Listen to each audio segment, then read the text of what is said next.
everybody, and welcome to worship with our St. David's United Church community. My name is Reverend David Hart. I'm the interim minister here at St. David's, and it's a delight to welcome you all to our virtual worship reality this morning. I'm here in my own home, and I've created a little worship space for us to sort of focus in upon.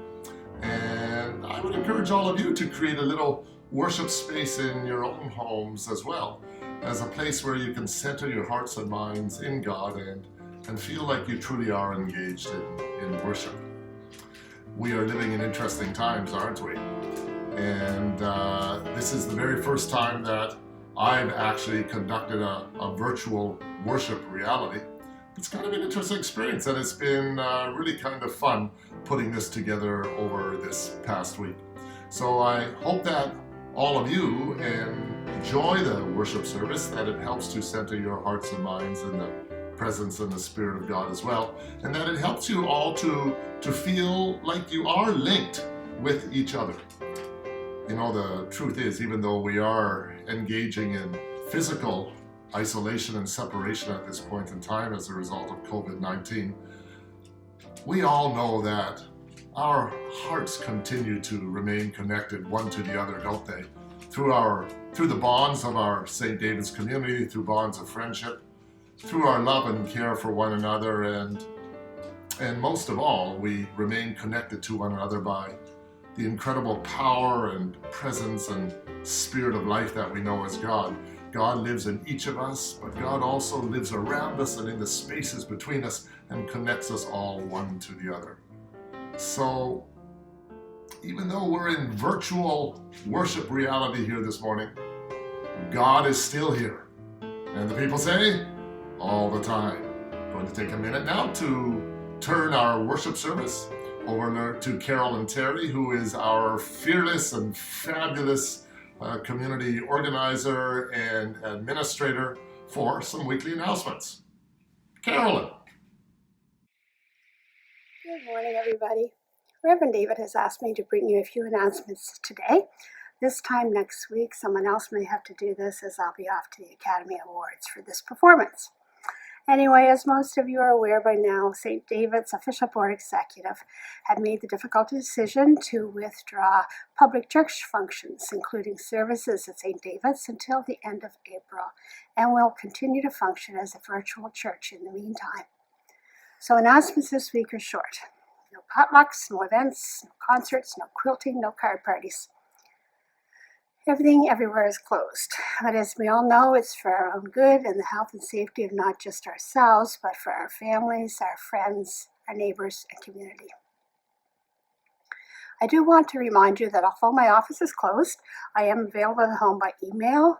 My email is open pretty much all day, and some of you know how to reach me by phone. If you need to reach Reverend David, I'll track him down for you, I promise. Please make it a habit to check on your emails daily.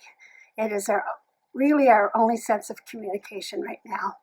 We have a system in place where some folks are dropping off printed email copies to those in our congregation who do not have email access.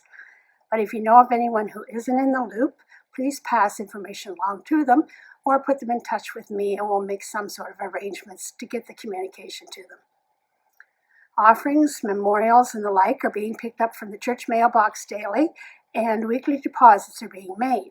If you're leaving money in the church mailbox for me, please leave checks only. If you have no alternative but cash, you can always leave it in my home mailbox. Send me an email and I will send you the particulars. If I've not received your More Voices dedications, I will be contacting you individually over the weekend to do so that I can get those nameplates done up with this downtime. Don't worry about payment. We know how to find you when the dust settles. So one big announcement today, though, something to make us all smile. A few weeks ago, Norm and Kathy Langell donated a bulletin dedication for today, and as you well know, we don't have a paper bulletin. However, with their permission, we are going to dedicate today's online service to the glory of God and with the happiest of 98th birthday wishes for Norm's dad, Douglas Langell. Doug will be celebrating 98 years of youth this Tuesday, March 31st. If anyone would like to send birthday wishes to Doug, please let me know and I'll provide you with an address to where you can send them. In these trying times, I think it would bring a smile to Doug's face. So that's it for now. Please remember, we are always just an email or a phone call away. Take care of each other, your families, and your friends, and see you soon. Bye.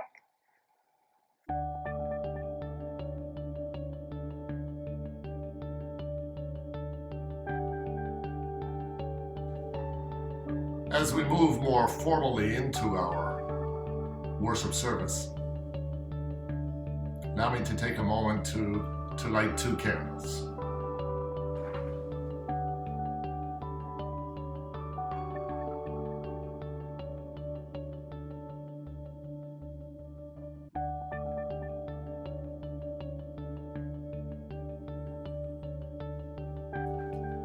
This first candle which I've lit, the tall, bright one, represents the Spirit of God. The Spirit of God which never goes away, was there from the beginning out of which all of life came into being, which constitutes the light, the power, and the love that gives birth to all that is. Just because we're going through a dark time in the world at the moment with COVID-19 doesn't mean that God has gone away. This candle represents the Spirit of God, which is eternal and ever with us. Now I light a second candle.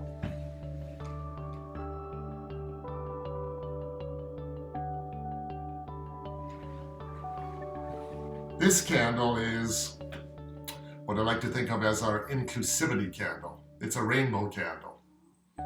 And it represents all the peoples, in fact, not just all the peoples on the earth, but all of creation. And it symbolizes the fact that God's presence and God's light is present in each and every single aspect of creation, and also in every single person.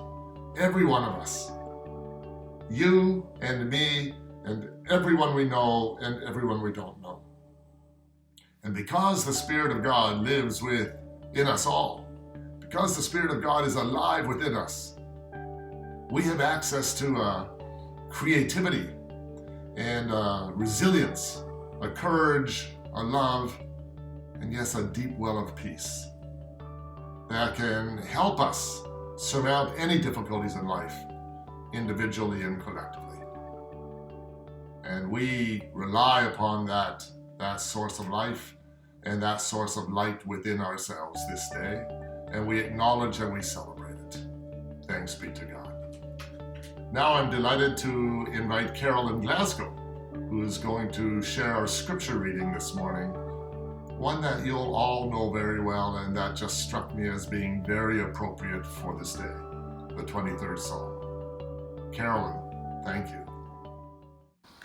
Please join me this morning in listening for how the Spirit might be speaking to us through our sacred source texts, the Hebrew and Christian scriptures.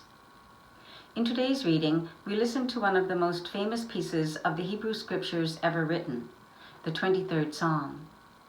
Traditionally ascribed to King David, this psalm is a powerful witness to the eternal presence of God in our lives, not just in good times, but in bad.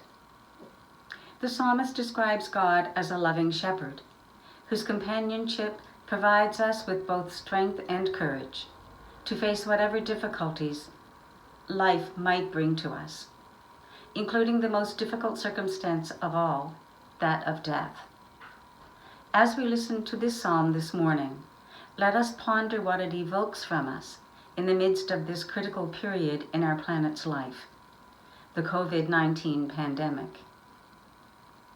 Here is the 23rd Psalm as translated in the First Egalitarian Bible. Yahweh, you are my shepherd. I want nothing more. You let me lie down in green meadows. You lead me beside restful waters. You refresh my soul. You guide me to lush pastures for the sake of your name. Even if I'm surrounded by shadows of death, I fear no danger, for you are with me. Your rod and your staff, they give me courage. You spread a table for me in the presence of my enemies, and you anoint my head with oil. My cup overflows. Only goodness and love will follow me all the days of my life, and I will dwell in your house, Yahweh, for days without end. May Spirit bless us with wisdom and inspiration through this reading.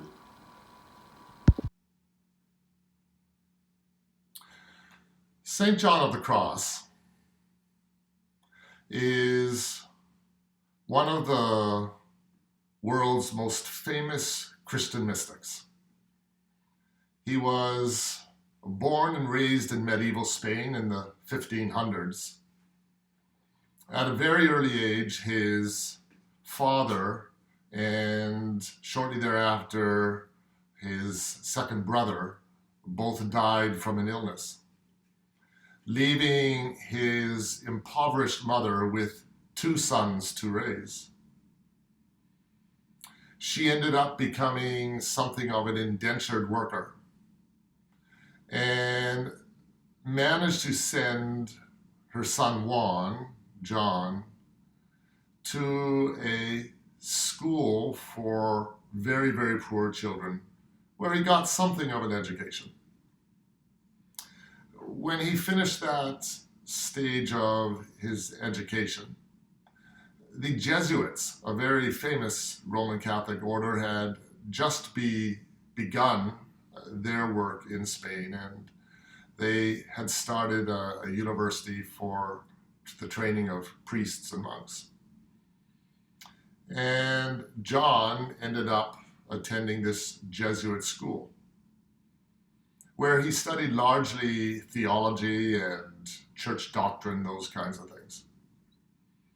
Eventually, he ended up joining one of the Roman Catholic orders in Spain at that time, the Carmelite order. And he was ordained a priest. And in the course of his work as a priest, he met Teresa of Avila, another very, very famous Christian female mystic in the Spanish church in medieval Spain. And she became something of a mentor to him. John, he later went on to take the name John of the Cross. And he lived an extremely engaged and active life as a priest. He became a fabulous administrator and organizer. He started a number of different monasteries in the Carmelite movement. He eventually grew in his role to be an administrator over whole regions of the church. He was also a spiritual director. But he is most well known not for any of his administrative or organizational or management work. What he is most known for and remembered for is the incredible, beautiful, mystical poetry that he wrote. Today's reflection that I've chosen to talk about is perhaps one of his most beloved poems. It's called The Dark Night of the Soul. And it was actually written when John was incarcerated. He had been kidnapped by a rogue group within the church, just inner church politics at the time. He had been incarcerated or imprisoned and actually tortured and beaten and held in a small 10 by 6 foot cell for 8 months. It was a terribly, terribly difficult time, but it was in that 8-month period in this cell that he actually composed some of his most beautiful mystical poetry. Because at the heart, John was first and foremost, he was a great mystic and contemplative. And he continues to be one of the great sources of contemplative prayer inspiration for Christians even to this day. And I'd like to read for you now the poem that has touched so many hearts and lives, and that Lorena McKenna, actually, a Canadian musician, singer, songwriter, composer, put to music quite beautifully as well, and you may know that piece of music. So I'm going to read this poem for you now. It's called The Dark Night of the Soul. Upon a darkened night, the flame of love was burning in my breast, and by a lantern bright, I fled my house while all in quiet rest. Shrouded by the night, and by the secret stair I quickly fled. The veil concealed my eyes, while all within lay quiet as the dead. O night, thou was my guide. O night, more loving than the rising sun. O night that joined the lover to the beloved one, transforming each of them into the other. Upon that misty night, in secrecy beyond such mortal sight, without a guide or light, than that which burned so deeply in my heart, that fire 'twas led me on, and shone more brightly than that of the midday sun, to where he waited still.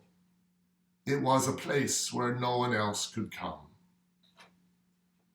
Within my pounding heart, which kept itself entirely for him, he fell into his sleep beneath the cedars. All my love I gave.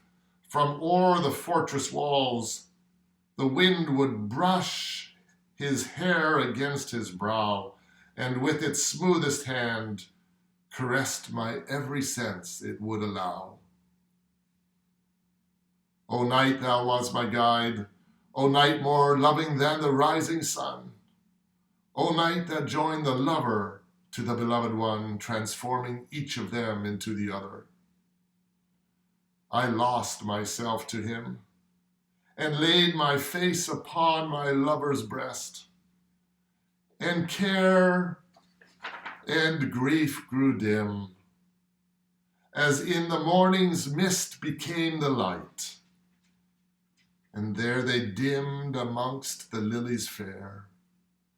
There they dimmed amongst the lilies fair. There they dimmed amongst the lilies fair. This poem by St. John of the Cross incorporates a theme that is universal to all the spiritual traditions of the world. And that theme is this, that the human mind is an incredibly powerful tool, and one that enables us to engage and learn about reality in all sorts of ways. It's a powerful and important tool for living our lives. But the human mind can also be an instrument of great destruction and distortion. It can give rise to delusion and illusion and fantasy, and it distorts and blurs our true vision of reality. What the mystics always say is that the human mind cannot possibly really know God. And that in order to really know God, the human mind has to become still. It has to settle. And actually, it needs to become very, very silent. If we are to know the profound power and presence and love of the one we call God and Spirit at the core of our being. It's like you're looking at a lake or a pond that has all sorts of agitation and action and wave motion and foam and frothing on the surface. When all of that is going on, you can't see deeply down into the still depths of the water. It's only when all of that settles that you can see clearly down into the depths and the source of the basis, the foundation, the source of where the lake comes from. And the mystics say that's what's required for us to know God as well. But what the mystics all say is that human beings are so used to and addicted to active human mentalizing and thinking and the mind going all the time. And so experiencing the mind becoming still and quiet and peaceful is like entering into a dark night of the soul, a dark night of the senses. But they say if we're willing to let all that inner chatter and noise and everything become still and peaceful and quiet, if we travel into that dark night of the mind, what they call the dark night of the soul, we'll find a center of peace and serenity and profound love within ourselves, which is none other than the presence of God's own life within us. The human race is, in the present moment, characterized by what the mystics state is the nature of mind. The human race for so many years and decades, generations now, has been like a human mind sort of active on steroids. The human race has been so actively engaged. We've been so busy. We've been creating, we've been building constantly without cessation. And in the process, we've been overstepping all of nature's natural limitations and boundaries.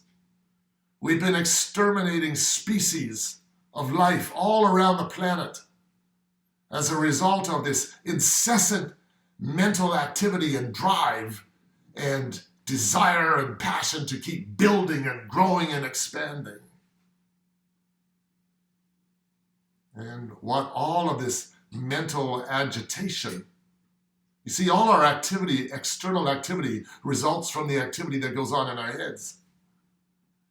And all this mental agitation activity, it doesn't just create and build things in our culture. It also establishes culture, it builds and makes culture.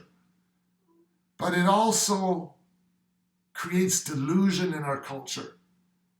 It's given rise to so much hostility and negativity and animosity. And it's given rise to a new word that's entered into our lexicon, fake news. The minds have a way of generating this distortion of reality. It has a way of generating illusion in our world, and has a way of creating a culture that has also become totally unhealthy. All sense of morality and decency in our culture is worldwide, has diminished. In all our popular arts and entertainment, it seems like anything goes. We have been living as human beings in an incessant space of building and expanding, overstepping natural boundaries and limitations, and also generating so much darkness and despair and negativity, all as a result of what goes on from the collective efforts of our minds. So what's happened right now, I think it's kind of a funny bit of a joke, but it's really not funny if it weren't so serious. It's like Mother Nature, someone said, has said to all of us human beings, it's time to go to your roots. Like Pierre Trudeau, or Justin Trudeau said the other day, enough is enough. It's time for the whole human race to go to its room, to settle down, to settle all of this interior activity, to settle down, to slow down, to retain some sense of balance a sense of appropriate limits and boundaries to our human activity. And it's Mother Nature has, in a sense, forced that upon us. This is by virtue of this COVID-19 virus. What the mystics might say, what St. John of the Cross might say, is that the human race, right at this moment in time, we are experiencing a profound and deep period of suffering, which is our dark night of the soul. It's a dark night of the soul for human beings because we've had to cease all our activity and engagements in the world. We've had to slow down. But the result has been that millions of people have lost jobs, are living under enormous stress as a result of not being able to pay their bills, but often for mortgages that are probably more than we should have in the first place. But also, we're going through a dark night of the soul as millions of people are infected with this virus and thousands upon thousands of people are dying. And our medical practitioners and frontline people are working under conditions of enormous stress.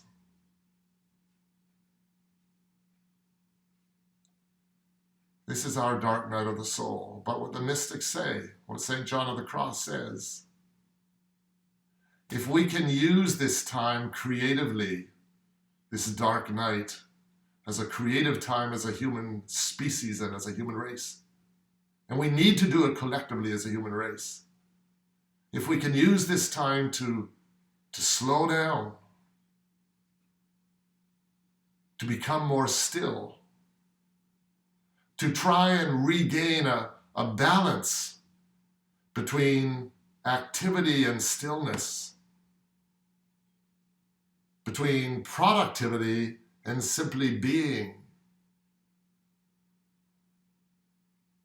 A time of engaging, searching in the outer world, but also a time of centering in spiritual kinds of realities and finding the spiritual essence at the heart of life. If we can learn to balance self-preoccupation with service and love and caring for one another, then maybe we can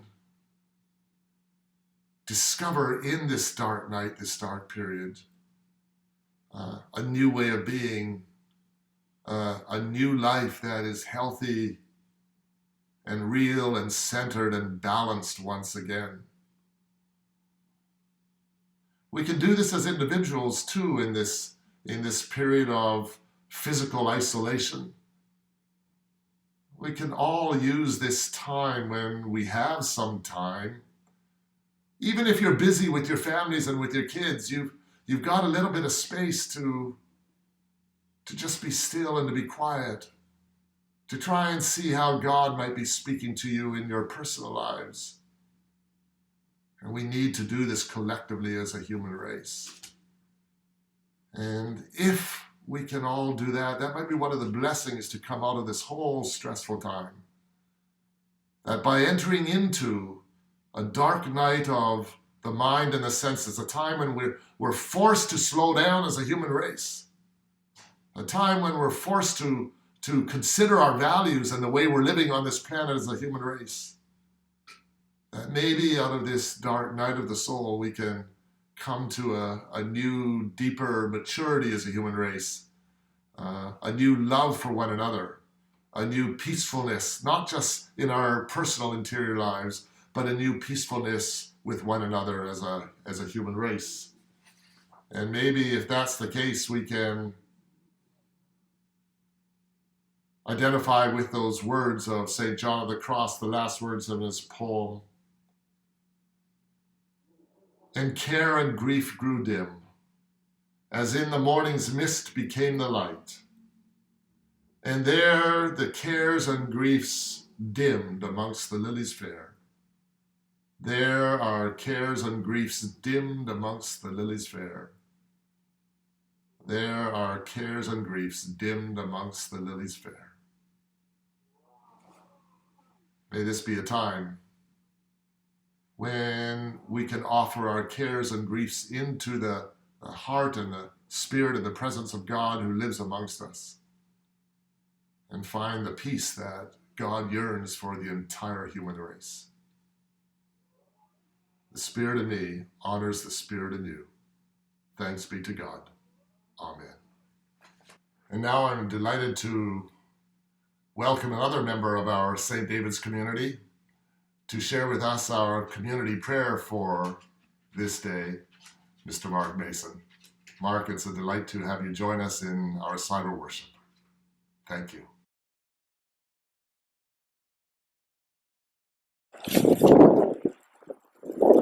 Let us pray. Challenging times.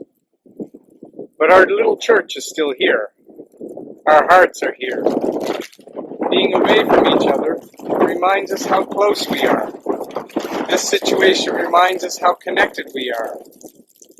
How something that started halfway around the world touched us here. This is truly a challenge.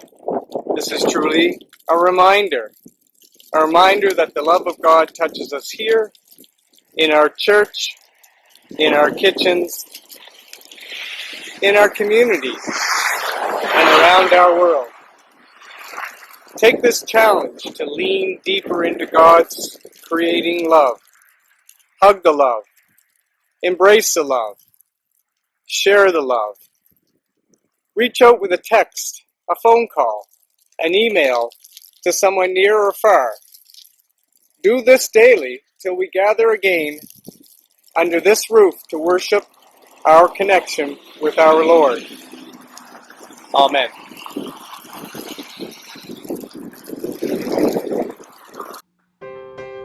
So there we have it. Our first virtual cyberspace worship service here at St. David's United Church. If you've enjoyed this experience, maybe go to our Facebook page and let us know. Or you can send us an email. And if you'd like us to do more, we expect that we'll be here next week. We're actually thinking that we might be in this physical isolation for a few weeks yet to come. So we look forward to doing more of this form of worship. Most of all, take time to pick up the telephone and call up your friends and neighbors and or people you know might be in need of some help within the community, and stay in touch with them. And you might also want to send notes of appreciation and thanks to some of our politicians. To Justin, I really feel for Justin trying to lead the country, and with Sophie being sick at this time, but also for all our nurses and doctors and frontline practitioners working in incredibly stressful situations to care for our community and our people. Hold them in your hearts and in your prayers, and even better, if you know some of them personally, send them notes of appreciation and gratitude for the wonderful work they're doing for us all. And now, my friends, we come to a close for this time of worship together. Go in peace this day and in the week ahead. Know that the Spirit of God is always with us, always surrounds us, lives within you, lives within each other, lives in the spaces between us, and that trusting upon God and opening our hearts to God will lead to a new tomorrow and new life once again. Thanks be to God. The Spirit in me honors the Spirit in you. Namaste.